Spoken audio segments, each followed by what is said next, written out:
لَعَلَّكُمْ تَهْتَدُونَ. Perhaps you may be guided through this Furqan, through this criterion, through this book that was given to Musa alayhi salam.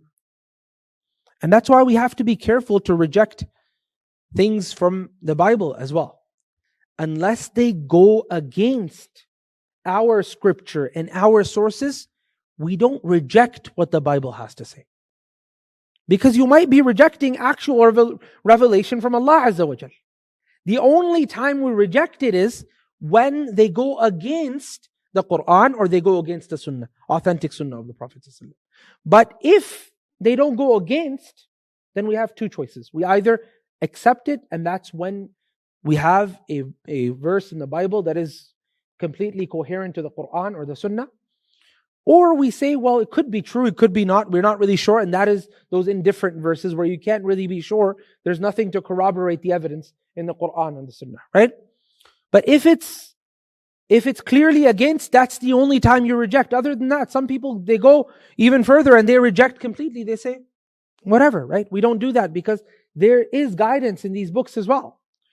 And if you look at what the Mufassirin do, you will notice that they are very, very regularly resulting to the Bible.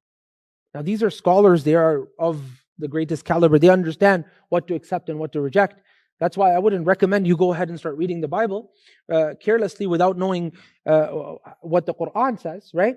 But those people who know what the Quran says and what the Sunnah says, a lot of them, they're reading the Bible and they're even putting it in tafsir books. Often.